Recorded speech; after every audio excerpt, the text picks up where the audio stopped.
हम तुम्हारे साथ हैं, तुम आगे बढ़ो, हम तुम्हारे साथ हैं।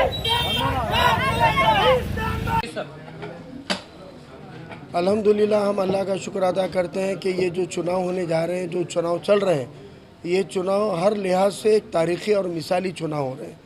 इस चुनाव के अंदर जो सरमायादार मुखालिफ प्रस्तापित पार्टियां हैं, कांग्रेस बीजेपी एक ही घर में से निकली हुई है।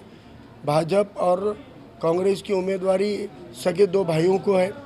उसी तरह एकनाथ शिंदे की खोखे सरकार का भी उम्मीदवार, वो भी भाजपा के साथ में अधिकृत उम्मीदवार है।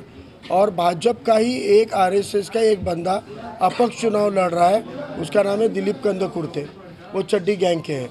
ये चारों मिलकर भाजपा, कांग्रेस, लोकसभा का भाजपा, एकनाथ शिंदे और आरएसएस के कैंडिडेट दिलीप कंदकुर्ते सेगड़ी वाले, ये चारों ने मिलकर एक अकेले के खिलाफ साजिशें करके भाई को भाई के खिलाफ लड़ाने की साजिशें की, टारगेट किया। इसका नतीजा ये रहा कि आज अल्हम्दुलिल्लाह समाजी ज़िंदगी में, सियासी ज़िंदगी में काम करने वाले कई दिग्गज चेहरे, दिग्गज नाम, ये एक ताकत बन के उनको अल्लाह ने असबाब बना के हमारे साथ जोड़ दिया। हाल ही में हमने देखा बीआरएस के फ़हीम लीडर भी हमारे साथ जुड़े थे। उन्हीं की तरह मुतहरका शख्सियत बहुत एक्टिव समाजी ज़िंदगी में, सियासी ज़िंदगी में और अधिकारियों से लड़कर झगड़कर लोगों को इंसाफ दिलाने के लिए लड़ने वाले आज अकबर पठान भी भाजपा छोड़कर वंचित बहुजन आघाड़ी में दाखिल हो गए हैं। वो भाजपा में इसलिए थे किसी मोहब्बत की वजह से नहीं, वो कांग्रेस में इंसाफ नहीं मिलता, कांग्रेस इंसाफ नहीं करती, कांग्रेस में जाना नहीं है तो फिर सत्ता की राजनीति, चुनाव की राजनीति कहाँ करें, इसलिए वो भाजपा में थे।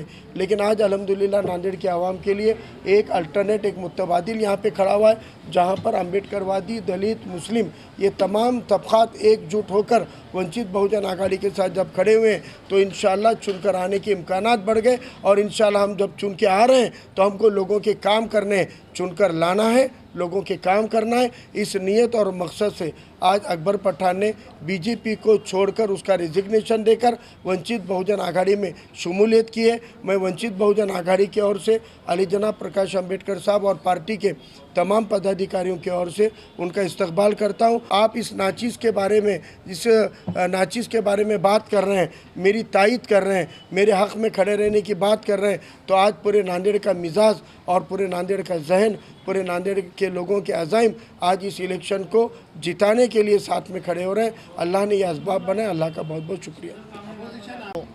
मैं ये महाराष्ट्र के राजकारण के अंदर, ये जब से विधानसभा का ऐलान हुआ महाराष्ट्र के अंदर, कुछ नेता जो भाजपा के अंदर जिसकी बोलने की औकात नहीं है, जिसकी ना पर्सनैलिटी की औकात है, वो हमारे हुजूर के बारे में बोल रहे, वो हमारे मस्जिदों के बारे में बोल रहे, वो हमारे समाज के हर मुद्दे पे बोल रहे।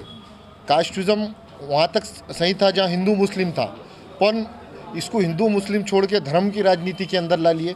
इससे देश को भी नुकसान है, इससे देश के नौजवानों को भी नुकसान है।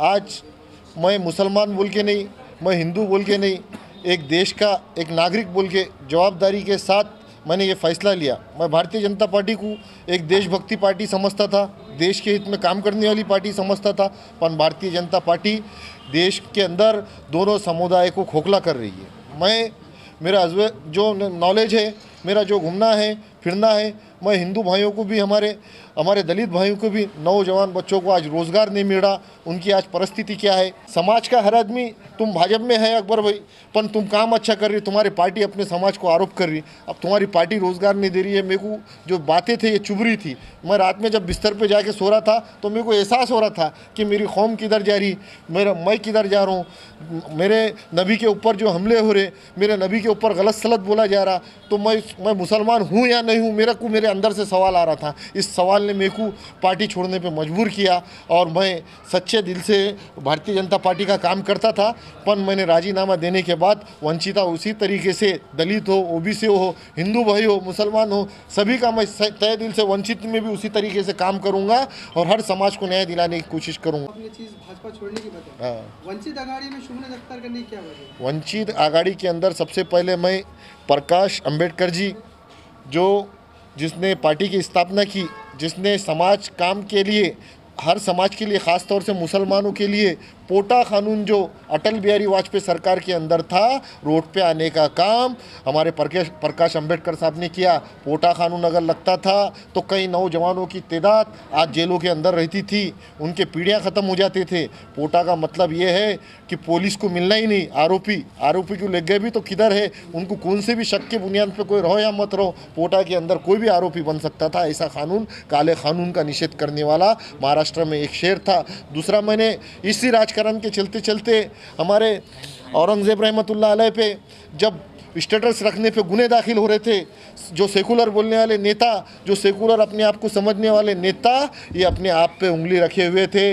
इन्हों बोले थे औरंगजेब हमारे नेता नहीं है, बोले थे, पर वही शेर औरंगजेब रहमतुल्लाह अलैह के मज़ार पे गए और मज़ार पे जाने के बाद कई हज़ारों करोड़ों मुस्लिम बच्चों ने महाराष्ट्र में स्टेटस रखा और उसके बाद गुना दाखिल होना बंद हुआ। उनके कई काम जो ऐसे हैं जो मुस्लिम समाज को इंसाफ देने के वास्ते, एक तो मुस्लिम समाज के अंदर एजुकेशन कम है, उनकी प्लानिंग है कि हमारी माओ बहनों को बाहर जाके कॉलेज के अंदर पढ़ना पड़ा।